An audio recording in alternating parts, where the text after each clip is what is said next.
तो एक बार फिर स्वागत है आपके अपने यूट्यूब चैनल फिजिक्स की आत्मा पर। और यहाँ पर हम वापस से अब एक शब्द और एक वाक्य वाले क्वेश्चन करने वाले हैं केमिस्ट्री के। इससे पहले मैंने आपको सही विकल्प और रिक्त स्थान के 2 वीडियो अलग अलग अपलोड करवा दिए हैं।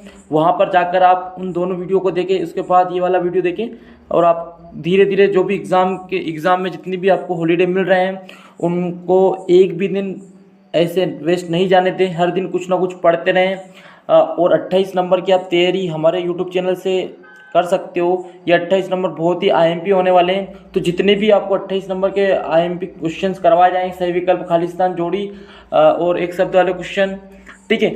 तो इन सबको आपको करना है कंटिन्यू, ठीक है। एक कॉम्बो वीडियो भी आएगा जिसमें सारी चीज़ें आपको एक ही वीडियो में मिलने वाली है, पर पहले आप अलग अलग टुकड़ों में इनको कर लें, ठीक है। तो हम चलते हैं क्वेश्चन नंबर पहले पे। तो क्वेश्चन नंबर पहला है, विलयन में विलय की मात्रा कम होने पर क्या कहलाता है। तो कोई सा भी विलयन है जिसमें विलय की मात्रा यदि कम रहेगी तो वो तनु रहेगा। कैसा रहेगा? तनु विलयन। तो इसका आंसर क्या रहेगा? तनु विलयन, ठीक है। अगले क्वेश्चन की तरफ बढ़ते हैं। क्वेश्चन है, 1 लीटर विलयन में विलय के मोलों की जो संख्या होती है वो क्या कहलाती है। तो दूसरे का जो राइट आंसर है वो है आपका मोलरता। क्या कहलाती है? मोलरता। क्वेश्चन नंबर 3 की तरफ बढ़ते हैं। क्वेश्चन नंबर 3 आपका देखिए, क्वेश्चन नंबर 3 है यहाँ पर, विलयन के निश्चित आयतन में विलय के कणों की जो संख्या होती है वो क्या कहलाती है। तो विलयन के निश्चित आयतन में विलय के कणों की संख्या पर निर्भर करने वाला गुण क्या कहलाता है, तो वो कहलाएगा आपका अनुसंख्य गुणधर्म। कौन सा गुणधर्म? अनुसंख्य गुणधर्म, ठीक है। क्वेश्चन नंबर 4 की तरफ बढ़ते हैं। क्वेश्चन नंबर 4 आपका देखिए, 1000 ग्राम विलायक, 1000 ग्राम विलायक में आवासशील विलय पदार्थ के 1 मोल घोलने पर क्वथनांक में वृद्धि क्या कहलाता है। तो ये याद रखना आपको। यहाँ पर चौथे का जो राइट आंसर है वो रहेगा आपका मोलल, ठीक है, मोलल उन्नयन स्थिरांक। याद रखना, मोलल उन्नयन स्थिरांक यहाँ पर राइट आंसर रहने वाला है। ओके, तो हम अगले क्वेश्चन की तरफ बढ़ते हैं। क्वेश्चन नंबर अगला है आपका क्वेश्चन नंबर 5 पे, प्रायोगिक गुणधर्म के आंकड़े से गणना द्वारा प्राप्त समान आणविक द्रव्यमान से प्राप्त भिन्न आणविक जो द्रव्यमान क्या कहलाता है। तो 5 का जो आंसर है असामान्य आणविक द्रव्यमान। क्या आंसर है इसका? आप याद रख सकते हैं असामान्य, ठीक है, आणविक द्रव्यमान, आणविक द्रव्यमान, ठीक है। तो ये आप याद रखिए, असामान्य आणविक द्रव्यमान रहेगा। क्वेश्चन नंबर 6 की तरफ बढ़ते हैं। तो क्वेश्चन नंबर 6, विलयन के अनुसंख्यिक गुणधर्म किस कारक पर निर्भर करते हैं। तो विलय के कणों की संख्या पर। याद रखना, 6 का जो आंसर है वो है आपका विलय के कणों की संख्या, कणों की संख्या, ये आप याद रख सकते हैं। 6 का आंसर रहेगा। साथ है, एक ऐसे ठोस विलयन का उदाहरण दीजिए जिसमें विलय कोई गैस हो। तो आप कोई सा भी दे सकते हैं, जैसे सिंपल सा मैं देता हूँ आपको, हाइड्रोजन युक्त पैलेडियम, हाइड्रोजन युक्त पैलेडियम इसका राइट आंसर है। आप याद रख सकते हैं, ठीक है। अपने को ठोस विलयन का उदाहरण देना है, ठीक है, जिसमें विलय पदार्थ गैस है। तो जब हाइड्रोजन का अपन हाइड्रोजन युक्त पैलेडियम मिलाते हैं तो उसमें हाइड्रोजन गैस है और पैलेडियम क्या है? ठोस है, ठीक है। तो अगले क्वेश्चन की तरफ बढ़ते हैं। अगला क्वेश्चन है, वहाँ क्रिया जिसमें ऑक्सीकरण और अपचयन अभिक्रिया, ऑक्सीकरण अपचयन अभिक्रिया साथ साथ होती है, तो आपने पढ़ा होगा इसके बारे में। तो क्या कहलाता है? तो ये होता है आपका रेडॉक्स अभिक्रिया। कौन सी अभिक्रिया होती है इसमें? रेडॉक्स। तो पहले का यहाँ पर आंसर आने वाला है रेडॉक्स, ठीक है। याद रखना, रेडॉक्स क्योंकि अपन ने पढ़ा है ऑक्सीजन अपचयन साथ साथ हो तो उसको हम रेडॉक्स कहते हैं। फिर उसके बाद अगला क्वेश्चन आपका क्वेश्चन नंबर 2 देखिए, यहाँ पर निश्चित ताप पर 1 मोल विद्युत अपघट्य युक्त विलयन की जो चालकता होती है वो होती है आपकी आणविक चालकता, ठीक है। आप पहले अपना क्वेश्चन सोच ले ताकि आपको भी पता चल जाए कि आपके कौन सा क्वेश्चन सही हो रहा है, कौन सा गलत हो रहा है। इससे आपको आपका पता चल जाएगा आपकी तैयारी कितनी है। क्वेश्चन नंबर 3 है, 2 इलेक्ट्रोडों को संयुक्त करने पर प्राप्त युक्ति क्या कहलाती है। तो 2 इलेक्ट्रोडों को जब संयुक्त करेंगे तो उसको हम सेल कहेंगे। क्या कहेंगे? सेल। क्वेश्चन नंबर 4 देखिए, क्वेश्चन नंबर 4 में विद्युत अपघटनी क्रिया जिस सेल में की जाती है उसको क्या कहते हैं। तो याद रखना, इसका आंसर रहेगा आपका विद्युत अपघटनी सेल, ठीक है, विद्युत अपघटनी सेल रहेगा। क्वेश्चन नंबर 5 देखिए, क्वेश्चन नंबर 5 है, विद्युत अपघटनी क्रिया जिन नियमों का पालन करती है वे नियम क्या कहलाते हैं। तो ये फेराडे के नियम, याद रखना, फेराडे, याद रखना, वेरी वेरी आईएमपी है। विद्युत अपघटनी क्रिया, ठीक है, जिन नियमों का पालन करेगी उनको हम क्या कहेंगे? फेराडे के नियम कहेंगे। इसी के साथ हम आगे बढ़ते हैं। अगला जो क्वेश्चन आने वाला है आपके लिए, तो देखिए, इकाई समय में, ठीक है, इकाई समय में क्रियाकारक की सांद्रता परिवर्तन को क्या कहते हैं? तो इकाई समय में क्रियाकारक की सांद्रता परिवर्तन यदि होती है तो उसको हम कहेंगे अभिक्रिया दर। क्या कहेंगे? अभिक्रिया दर कहा जाएगा। तो ये याद रखना आपको। अगला जो क्वेश्चन है आपका, 10 डिग्री ताप के अंतर वाले वेग नियतांकों का अनुपात क्या कहलाता है? तो ताप गुणांक। इसका राइट आंसर है ताप गुणांक। ओके, मैं बोल रहा हूँ उसको ही सुनते जाएं आप और आपका आंसर मिलाते जाएं। ठीक है, उसको समझ में आता जाएगा आपको। क्वेश्चन नंबर 3 है। ठीक है, थोड़ा सा मैं इसको ऊपर कर लेता हूँ ताकि आंसर हम लिख पाए नीचे। ठीक है, क्वेश्चन नंबर 3 है आपका, किसी अभिक्रिया को संपन्न होने के लिए आवश्यक ऊर्जा को क्या कहते हैं?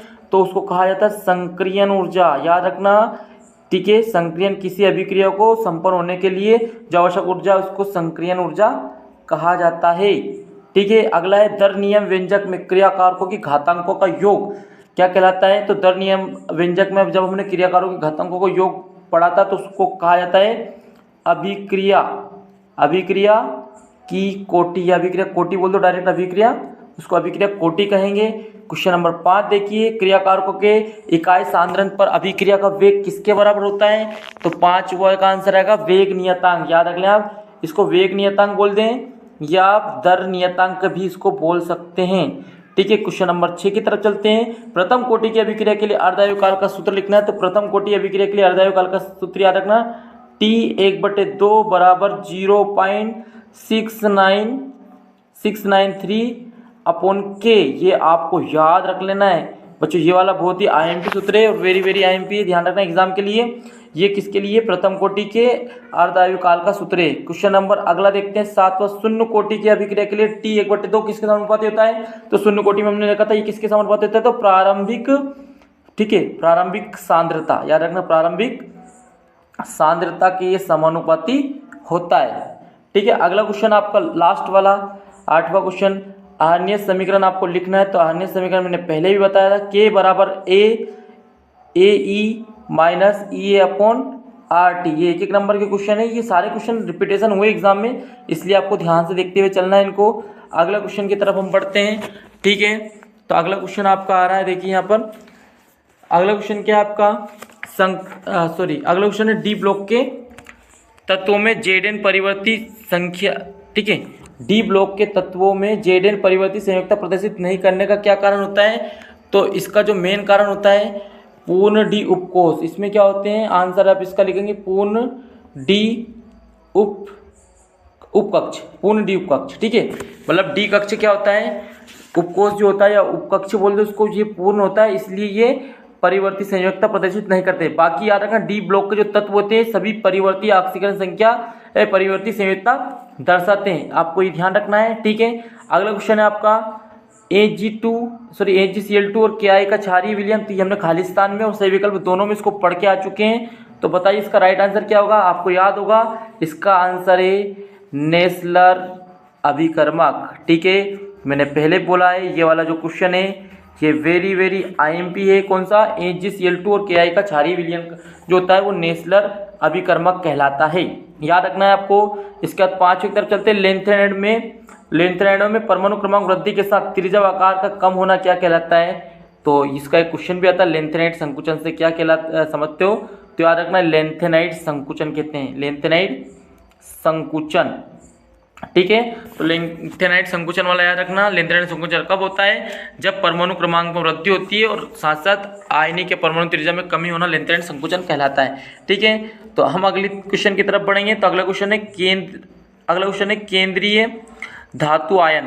ठीक है, केंद्रीय धातु आयन से जुड़े एक दंती लिगेंडों की जो संख्या होती है उसको क्या कहेंगे? तो याद रखना उसको कहा जाता है उपसह संयोजी संख्या। ठीक है, उपसह संयोजी संख्या।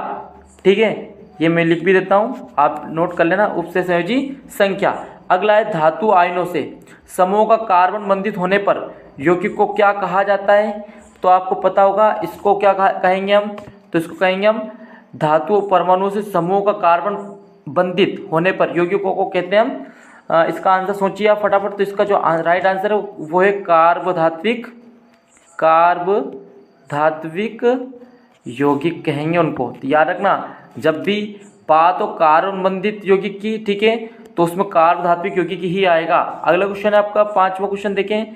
इस प्रकार के संकुल यौगिक दे रखा है, यहाँ भी दे रखा है, इनमें समवेता पूछी तो देखो यहाँ पर आप देखोगे तो NO2 और Cl2 और यहाँ पर ONO-Cl2 तो बाहर सेम ही है, लेकिन यहाँ पर NO2 और ONO2 यानी कि यहाँ पर देख सकते हैं। तो जो एक लिगेंड है, लिगेंड में समवेता पाई जा रही है, तो लिगेंड अलग अलग तरीके से जुड़ा हो तो इस प्रकार की समवेता को हम लिंकेज कहते हैं। क्या कहते हैं? लिंकेज समवेता। ठीक है, हमने पढ़ रखा है इसको। अगला क्वेश्चन है क्वेश्चन नंबर 6 देखिए आप। यहाँ पर भी दो अलग अलग उपसंयोजी संकुल दे रखे हैं, तो इसमें आप देखोगे तो यहाँ पर SO4 अंदर है, यहाँ SO4 सॉरी यहाँ बाहर है, यहाँ SO4 अंदर है, यहाँ Br अंदर है और Br बाहर है। तो यहाँ पर आयनन समवेता है, क्योंकि आयनन में यहाँ पर आयनन में अंतर पाया जा रहा है संकुल के अंदर और संकुल के बाहर। तो इस प्रकार की जो समवेता होती है उसको आयनन समवेता कहते हैं। ठीक है, इस प्रकार का क्वेश्चन भी आता है एग्जाम में 2 नंबर के लिए, वेरी IMP होता है कि आयनन समवेता से आप क्या होते हैं। तो हमको बस ये बताना संकुल के अंदर और बाहर आयनों में परिवर्तन पाया था उसको आयनन समवेता कहते हैं। सिंपल सा है। ठीक है, ये आप कर सकते हो। फिर अगले क्वेश्चन की तरफ हम बढ़ेंगे। अब यहाँ से ऑर्गेनिक क्वेश्चन देखना है, ऑर्गेनिक चैप्टर के, ऑर्गेनिक जो केमिस्ट्री है उसके। ठीक है, मैं थोड़ा सा ऊपर करता हूँ ताकि नीचे जगह रहे। अगला क्वेश्चन आपका मेथेन व एथेन के क्लोरोफ्लोरो यौगिक क्या कहलाते हैं? तो मेथेन और एथेन के क्लोरोफ्लोरो यौगिक जो होते हैं उनको हम कहते हैं फ्रियोन। पढ़ा होगा ना फ्रियोन, वेरी वेरी IMP, याद रखना, फ्रियोन वाला क्वेश्चन पूछा जाता है। फिर अगला क्वेश्चन है धनावेश के प्रति आकर्षण रखने वाला समूह क्या कहलाता है? तो वो कहलाता है नाभिक स्नेही। बच्चों आपके पास अभी एग्जाम से पहले पर्याप्त समय है, तो आराम सब क्वेश्चनों को समझते कर लें ताकि एग्जाम आप अच्छी दे पाए। ठीक है, अगला क्वेश्चन आपका क्लोरोबेंजीन की व्यापारिक स्तर पर बनाने के लिए प्रयोग आने वाली विधि, तो मैंने क्लास में ही बताया था कि रेसिक ही विधि है। कैसी कौन सी विधि है? रेसिक विधि, जिससे हम क्लोरोफॉर्म को व्यापारिक स्तर पर बहुत ज़्यादा मात्रा में बना सकते हैं। ठीक है, ये भूलना मत आप एग्जाम तक। अगला क्वेश्चन है प्राथमिक एल्किल हैलाइड का नाभिक स्नेह प्रतिस्थापन की क्रिया विधि का जो संकेत होता है उसको क्या कहते हैं? SN2। क्या कहते हैं? SN2, भूलना मत। अगला क्वेश्चन है आपका जब एक अणु से 2 परमाणु या समूह निष्कासित हो जाते हैं तो उस प्रकार की अभिक्रिया, पता ही आपने कक्षा 10वीं में पढ़ा होगा इसके बारे में, विलोपन अभिक्रिया। ठीक है, विलोपन कर रहा है एक तत्व दूसरे परमाणु को विलोपित कर रहा है, इसलिए विलोपन अभिक्रिया होगा। ठीक है, लास्ट भी वेरी IMP है, आयोडोबेंजीन को कॉपर चुनने के साथ। आयोडोबेंजीन आपने पढ़ा होगा, इस प्रकार के हम रिंग के ऊपर आयोडीन जोड़ देते थे और इसमें कॉपर चूर्ण मिला देते थे। ठीक है, यानी कि और इससे डाइफेनिल प्राप्त होता था, मतलब इसको हम 2 बार लेते थे, आपने पढ़ा था। ठीक है, और हमको इस प्रकार से क्या प्राप्त होता था, इस प्रकार से हमको डाइफेनिल प्राप्त होता था। ठीक है, यानी कि आयोडोबेंजीन को कॉपर चूर्ण के साथ जब गर्म करते हैं तो ये डाइफेनिल, हमको ये जो मैंने बनाया स्ट्रक्चर डाइफेनिल प्राप्त होता है। तो ये कौन सी अभिक्रिया याद करो फटाफट, तो इसको बोलते हैं हम उल्मान। क्या अभिक्रिया है? उल्मान। ठीक है, उल्मान अभिक्रिया भूलना मत, ये भी आपने पढ़ रखा है। ठीक है, मैंने आपको एक बार समझा दिया है, वापस से याद रहेगा। अगले क्वेश्चन की तरफ हम बढ़ते हैं। तो अगला जो क्वेश्चन आ रहा है आपका, ठीक है, देखिए अगला एल्कोहल अणु से जल अणु का विलोपन क्या कहलाता है? एल्कोहल अणु से जल अणु का विलोपन, तो एल्कोहल से यदि जल को हम विलोपित करेंगे, जल को निकालेंगे तो निर्जलन कहलाएगा। क्या कहलाएगा? निर्जलन, जो कि आसानी से हम याद रख सकते हैं क्योंकि निर्जलन होता है जल निकलना। ठीक है, अगला क्वेश्चन देखिए आप, निर्जल जिंक क्लोराइड से संतृप्त सांद्र HCl का विलयन क्या कहलाता है? यानी कि इन दोनों को मिलाएंगे तो वो लुकास अभिकर्मक, हमने पढ़ा था ना लुकास अभिकर्मक, इनकी सहायता से हम प्राथमिक द्वितीयक तृतीयक एल्कोहल की पहचान करते हैं। तो उसमें ZnCl2 और HCl दोनों को मिला देते हैं। तो आपने पढ़ा था लुकास अभिकर्मक में कि जो प्राथमिक एल्कोहल मतलब तृतीयक एल्कोहल होता है, जो इस मतलब हैंड टू हैंड क्या होता है, तेलीय पदार्थ बनता है। द्वितीयक एल्कोहल थोड़ी देर 5 मिनट बनाता है, और जो प्राथमिक एल्कोहल होता है वो कोई क्रिया नहीं करता है, उसको गर्म करना पड़ता है तब जाके वो क्रिया कर पाता है। तो ये भी हम पढ़ चुके हैं पहले। तो अगला क्वेश्चन है आपका, काष्ठ के भंजक आसवन से प्राप्त ऊपरी हल्की सतह का मिश्रण क्या कहलाता है? तो ये कहलाता है आपका पायरोलिग्नस अम्ल। ठीक है, पायरोलिग्नस अम्ल होता है इसका आंसर, तो याद रख सकते हैं आप। अगला क्वेश्चन है, मेथेनॉल से विकृत एथेनॉल को क्या कहते हैं? तो मेथेनॉल से यदि विकृत एथेनॉल है तो उसको बोलेंगे मेथिलीकृत स्प्रीट कहेंगे। क्या कहेंगे? मेथिलीकृत स्प्रीट। ठीक है, अगला क्वेश्चन है, फिनोल को क्षारीय माध्यम क्लोरोफॉर्म से क्रिया क्या कहलाती है? तो ये कि मैं याद दिलाता हूँ, तो आप इसका आंसर राइट कर देंगे। आपने पढ़ा था ना, जब फिनोल हम लेते थे और उसके फिनोल लेते थे, OH लगता है फिनोल में, और उसके बाद क्षारीय माध्यम लेते हैं, जैसे आप NaOH ले लो या कुछ भी, ठीक है, और क्लोरोफॉर्म ले लो, तीनों का मिलाते हैं, तो कौन सी क्रिया होती है? रीमर्टिमन। याद आया कुछ? रीमर्टिमन। तो रीमर्टिमन अभिक्रिया होती है, तो हमने करा था अलग अलग स्टेप में करके, ठीक है, आपको याद आ गया होगा। अगला क्वेश्चन है, फिनोल की सांद्र HNO3 की उपस्थिति में बनने वाले विस्फोटक पदार्थ का नाम क्या होता है? तो इसका नाम होता है, ये भी आपको याद होगा, फिनोल के साथ नाइट्रिक अम्ल मिलाते थे और हम पिक्रिक अम्ल बनाते थे। क्या बनाते थे? पिक्रिक अम्ल, ठीक है, ट्राइनाइट्रो फिनोल हम बनाते थे, पिक्रिक अम्ल, ठीक है, विस्फोटक होता था ये। फिर हम बढ़ते हैं अगले क्वेश्चन की तरफ। तो अगला क्वेश्चन आप देखिए, अगला क्वेश्चन है आपका CO समूह में, ठीक है, क्वेश्चन कौन सा आपका अगला? CO समूह में कम से कम एक हाइड्रोजन परमाणु व एक कार्बन लगा होने पर हाइड्रोजन युक्त CO क्या कहलाता है? तो इसका जो राइट आंसर है एल्डिहाइड। ये भी हमने पढ़ा है, एल्डिहाइड, क्योंकि CO समूह में कम से कम एक हाइड्रोजन परमाणु व एक कार्बन लगा हो तो उसको हम क्या कहेंगे? एल्डिहाइड कहेंगे, ठीक है। अगला क्वेश्चन है सेकेंड वाला, एसिड एल्डिहाइड की एल्यूमिनियम एथॉक्साइड से क्रिया, ये होती है आपकी टीसेंको, ठीक है, टीसेंको अभिक्रिया। ये हमने टीसेंको अभिक्रिया भी पढ़ी है, ठीक है। टीसेंको अभिक्रिया हम किस प्रकार से करते थे? एसिटाल्डिहाइड की एल्यूमिनियम एथॉक्साइड से क्रिया करते थे, ठीक है। अगला है आपका हाइड्रोजोइक अम्ल की क्रिया वसा अम्लों से कराने पर प्राथमिक एमीन प्राप्त होता है, यह क्रिया क्या कहलाती है? तो ये अभिक्रियाएं पूछी जा रही है, सिमिट अभिक्रिया। कौन सी अभिक्रिया? सिमिट अभिक्रिया। ये सिमिट अभिक्रिया है, हाइड्रोजोइक अम्ल की हम क्रिया कराते थे वसा अम्लों के साथ, वसा अम्ल से कराने पर प्राथमिक एमीन हमें प्राप्त होता था, ठीक है। ये सिमिट अभिक्रिया आपने करी है, ठीक है। आप कोई बोल नहीं सकते कि क्वेश्चन नहीं करे, आपने सारे क्वेश्चन कर रखे हैं, और जिन बच्चों ने नहीं किए हैं वो इनको एक बार कर लेना, क्योंकि अभिक्रिया भी एग्जाम में बहुत ज़्यादा पूछी जाने वाली है। और एक वीडियो में ऐसा बनाऊंगा जिसमें 20 IMP अभिक्रिया करवाऊंगा, जिससे बाहर आने वाला नहीं रहेगा, तो उस वीडियो का भी आपको कल तक मिल जाएगा। फॉर्मेल्डिहाइड की सांद्र NaOH से क्रिया क्या कहलाती है? तो फॉर्मेल्डिहाइड की पता ही आपको, क्षार के साथ क्रिया कराते थे, तो वेरी वेरी IMP केनिजारो। देखो बच्चों कितना अच्छा है कि आप याद रखना, केनिजारो अभिक्रिया कहलाती है। एक क्वेश्चन आपको ऑर्गेनिक में एक शब्द में ऐसा मिलने वाला है जिसमें कोई अभिक्रिया पूछी जाएगी, तो आपको अभिक्रिया याद होगी तो यहाँ पर आप कर दोगे आराम से, ठीक है। अगला क्वेश्चन है आपका C6H5CH3 के CrO2Cl2 से ऑक्सीकरण होने पर बेंजल्डिहाइड प्राप्त होता है। तो ये भी मैंने बताया था आपको, इटार्ड अभिक्रिया। कौन सी अभिक्रिया है? इटार्ड अभिक्रिया। ये भी वेरी वेरी IMP अभिक्रिया बोर्ड एग्जाम के लिए आपके, ठीक है। तो हम बढ़ते हैं अगले क्वेश्चन की तरफ, ठीक है। अगला क्वेश्चन है आपका मेथिल आइसोसाइनेट बनाने की क्रिया का नाम, ठीक है, ये बताएंगे आप। कौन सा क्वेश्चन है? मेथिल आइसोसाइनेट बनाने की क्रिया का जो नाम होता है वो होता है कार्बिल एमीन। कौन सी अभिक्रिया है? कार्बिल एमीन अभिक्रिया। मेथिल आइसोसाइनेट बनाते हैं ना, तो आपको याद होगा, ठीक है। ये वेरी वेरी IMP मैंने करवा भी रखा, इसके ऊपर एक वीडियो भी है अपना, कार्बिल एमीन अभिक्रिया वाला, जिसमें मैंने कार्बिल एमीन अभिक्रिया, वुड्स अभिक्रिया, रीमन-टीमन अभिक्रिया और कुछ अभिक्रिया मैंने आपको करवा रखी है, तो वो भी आप जाके देख सकते हैं हमारे चैनल फिजिक्स की आत्मा पर। अगला क्वेश्चन आपका, प्राथमिक एरोमेटिक एमीन को ट्राइक्लोरोएथेन और एल्कोहलिक कास्टिक पोटाश के साथ गर्म करते हैं तो हमको क्या प्राप्त होता है? तो याद रखना फेनिल आइसो, ठीक है, आइसोसाइनेट, फेनिल आइसोसाइनेट प्राप्त होता है। तो बच्चों ये वाला जो ऊपर वाला क्वेश्चन है और नीचे वाला क्वेश्चन है, ये एक ही बस घुमा के इसको पूछा गया है, ठीक है। अगला क्वेश्चन है बेंजीन डाइजीनम क्लोराइड और फिनॉल की क्रिया का नाम क्या होता है? बेंजीन डाइजीनम क्लोराइड और फिनॉल को जब हम मिलाते हैं तो उसको बोलते हैं युग्मन, युग्मन अभिक्रिया, ठीक है। अगला क्वेश्चन आपका C6H5NH2 की 0 से 5 डिग्री पर NaNO2 व NaCl की क्रिया का नाम जो होता है डाई एजोटीकरण। क्या नाम है उसका? डाई एजोटीकरण, ठीक है, डाई एजोटीकरण है, ठीक है। अगले क्वेश्चन की तरफ हम पढ़ेंगे, तो थोड़ा सा हम स्पेस ले लेते हैं। क्वेश्चन नंबर आपका कौन सा है? 5वां है। तो 5वें के लिए क्वेश्चन एमीन की प्रकृति हमको बताना है। तो एमीन की जो प्रकृति होती है वो क्षारीय होती है। कैसी होती है? क्षारकीय होती है, क्षारीय बोल सकते हैं, क्षारकीय बोल सकते हैं।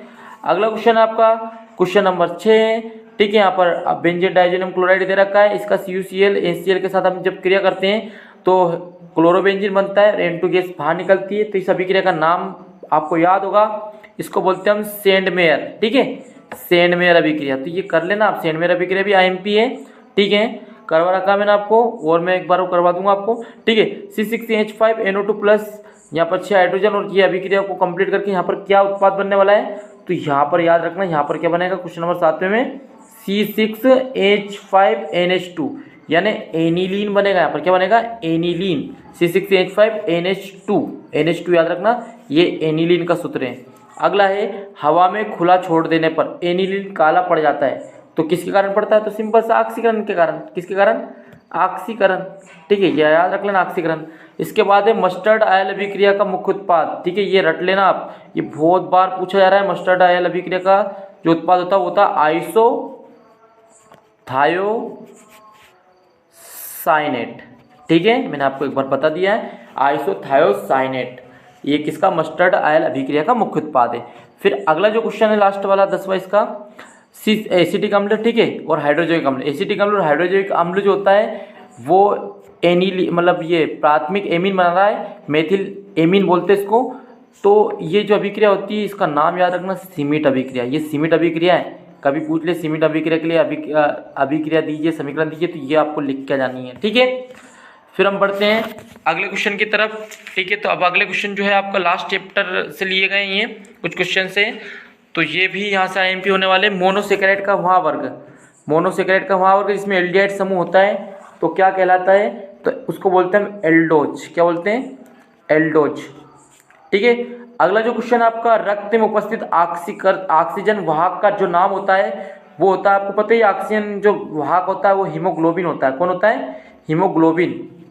हीमोग्लोबिन ही रक्त को बहाता है हमारे शरीर के अंदर, ठीक है। अगला है सूर्य की किरणों से संश्लेषित होने वाले विटामिन, तो याद है डी, विटामिन डी होता है। दूध में उपस्थित डाइसेकेराइड जो शर्करा होती है उसको हम लैक्टोज बोलते हैं। क्या बोलते हैं, लैक्टोज, ठीक है।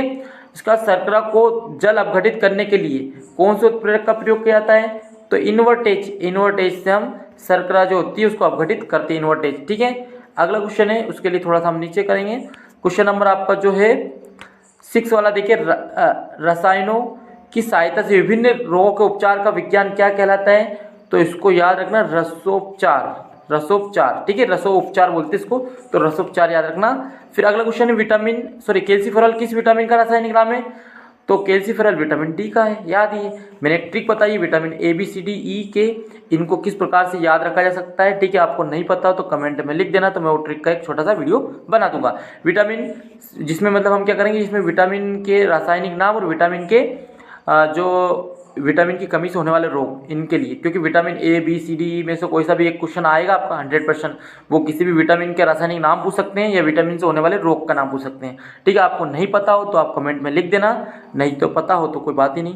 डाइसेकेराइड का सामान्य सूत्र आप बताइए, तो डाइसेकेराइड जो होता है, विटामिन सी का वाला रहेगा, विटामिन सी का रासायनिक नाम एस्कॉर्बिक अम्ल, ठीक है। देखो यहाँ पे पूछा गया वापस से, एस्कॉर्बिक अम्ल, ठीक है। अगला डाइसेकेराइड का सामान्य जो सूत्र होता है, तो डाइसेकेराइड मतलब जिससे हम 2 मोनोसेकेराइड बना सकते हैं, तो यहाँ पर जो सक्रोज होता है C12H22 और O11, इसको जब हम ब्रेक करते हैं तो यहाँ से ग्लूकोज फ्रक्टोज बनता है, तो मोनोसेकेराइड हो जाते हैं। तो डाइसेकेराइड का सामान्य सूत्र ये होगा, इसको ब्रेक किया जाता है, क्योंकि डाइसेकेराइड को ब्रेक करेंगे तो मोनोसेकेराइड बनता है, ठीक है। अगला क्वेश्चन है मोनोसेकेराइड कार्बोहाइड्रेट का एक उदाहरण बताओ, तो मोनोसेकेराइड का उदाहरण मैंने अभी बता ही दिया, डाइसेकेराइड को तोड़ने पर मोनोसेकेराइड बनेगा, तो यहाँ पर ग्लूकोज का लिख दो आप, ग्लूकोज फ्रक्टोज दोनों का सूत्र एक जैसा होता है, तो आप चाहो तो हिंदी में ग्लूकोज भी लिख सकते हो, क्योंकि यहाँ पर उसका उदाहरण पूछा है, तो ग्लूकोज एक उदाहरण होता है। रक्त का थक्का बनाने में कौन सा प्रोटीन होता है, तो यहाँ पर वापस से पूछा जा रहा है, ये बहुत बार पूछा गया है, फाइब्रिनोजेन। तो बच्चों ये बहुत ही महत्वपूर्ण है आपके बोर्ड परीक्षा को देखते हुए, तो ये सारे ही क्वेश्चन आपको एक बार करके देख लेना है, ठीक है। इसके बाद भी मैं आपको कुछ वीडियो प्रोवाइड करवाऊंगा, क्योंकि बोर्ड एग्ज़ाम जो आपके सामने है उसको देखते हुए सारे क्वेश्चन वेरी आईएमपी हैं। तो तब तक बच्चों आप अपना ध्यान रखें और बोर्ड एग्ज़ाम में बिल्कुल भी लापरवाही ना करें, क्योंकि यही एग्ज़ाम आपको आने वाले समय के लिए जितने भी जो नंबर प्राप्त होंगे वही आपको आगे काम आने वाले रहते हैं। तो ठीक है बच्चों, फिर मिलते हैं आप अपने अगले वीडियो में, तब तक बाय बाय।